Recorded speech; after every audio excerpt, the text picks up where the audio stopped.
আমাদের আন্দোলনের ফলেই তারা আজকে গদিতে। আমাদের আন্দোলন, আমাদের ত্যাগ, আমাদের নির্যাতন নিপীড়নের ফলেই তারা আজকে উপদেষ্টা হয়েছেন, সচিব হয়েছেন, তারা দায়িত্ব পালন করছেন।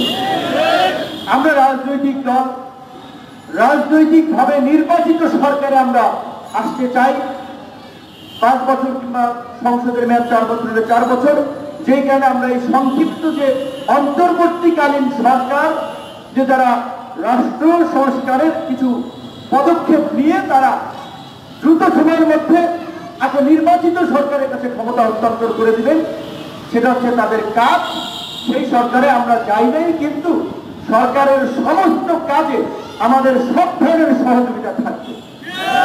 আপনারা তো লক্ষ্য করছেন, ইতিমধ্যেই ফেসবুক, ইউটিউব, মূলধারার মিডিয়ায় সরকারের কিছু বিষয় নিয়ে আমি ব্যাপক সমালোচনা করছি। এটা সত্য, কারণ সমালোচনা করতে হবে যেন তাদের কোনো ভুল পদক্ষেপের কারণে মানুষের মধ্যে, পেশাজীবীদের মধ্যে অসন্তোষ তৈরি না হয়, মানুষের মধ্যে সন্দেহ সংশয় তৈরি না হয়। আপনারা দেখেছেন, এই সচিবালয় আনসাররা আন্দোলন করেছিল, এই আমলের ছাত্র দলকে এসে সেটা মোকাবেলা করা লাগছে।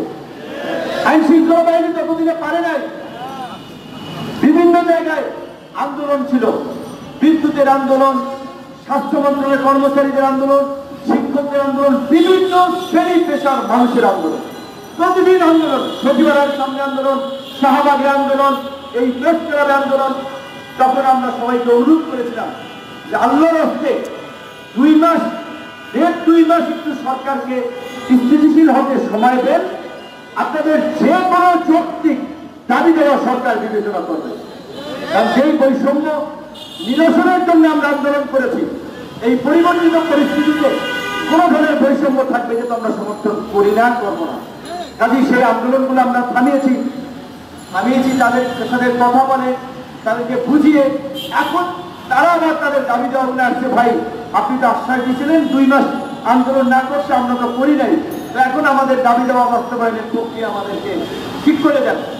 সেক্ষেত্রে আমরা সরকারকে বলবো, অবশ্যই যে কোনো আন্দোলনকারী স্টেক হোল্ডারদের সাথে আলাপ আলোচনার মাধ্যমে সমাধানের পথে যেতে হবে।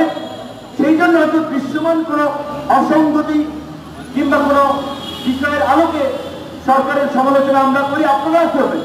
মানুষ সমালোচনার ঊর্ধ্বে নয়। আর এই সরকারের সফলতা ব্যর্থতার উপরে আমাদের আগামীর বাংলাদেশ, আমাদের পুরো জাতির ভবিষ্যৎ নির্ভর করছে। সুতরাং অন্যদের চেয়ে এই সরকারের কাজে সতর্কতা অবলম্বন করতে হবে এবং আমাদেরকে প্রত্যেককে ঈগল আই, তীক্ষ্ণ দৃষ্টি তাদের উপরে রাখতে হবে যে তাদের কার্যক্রম সঠিক হচ্ছে কিনা, মানুষ উপকৃত হচ্ছে কিনা, মানুষের মধ্যে কোনো ধরনের অসন্তোষ তৈরি হচ্ছে কিনা।